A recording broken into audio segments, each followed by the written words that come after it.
মতন দৌড়াইতে দৌড়াইতে বাঘের সামনে। আমি আক্কাস।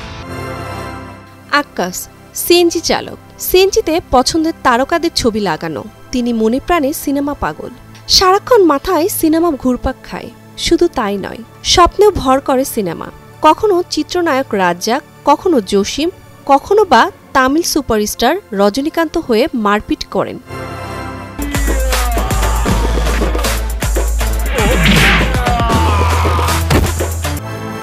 এমন গল্পের নাটক দেখা যাবে আক্কাস চরিত্রের মোশাররফ করিমকে। নাটকের নাম একদিনে সেলিব্রিটি। নাটকের পরিচালক শফিক মুক্তার জানান, নাটকের গল্প পছন্দ করেছিলেন মোশাররফ করিম। তার সঙ্গে দীর্ঘ সময় পরামর্শ করেই গল্প নিয়ে আরও ভেবেছি, পরে শুটিং করেছি। এই যে 3টি চরিত্রে দেখা যাবে মোশাররফ করিমকে, এগুলোর পরেই গল্প এসেছে। আজ যদি তুমি না থাকতে, ওরা তোমার ছাড়তো না, কাজী ছাড়া বিবাহ করিয়ে তোমার লইছে। শুটিংয়ের আগে চিত্রনাট্য নিয়ে সহযোগিতা করেছেন মোশাররফ করিম নিজেই। মুক্তা বলেন, এই সময়ের দর্শক খুব একটা সিরিয়াস গল্প দেখতে চান না। আমরা বিনোদনের পাশাপাশি বার্তা দেওয়ার চেষ্টাও করছি।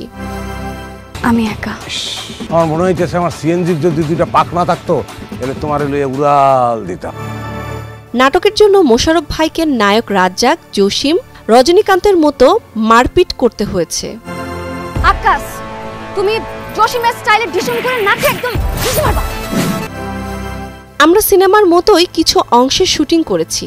আশা করি দর্শকরা গল্পটি পছন্দ করবে।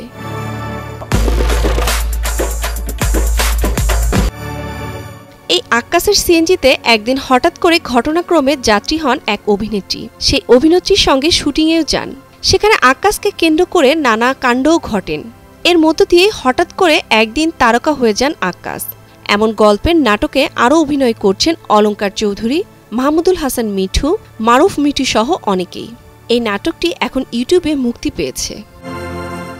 সব সখীরে পার করিতে নেব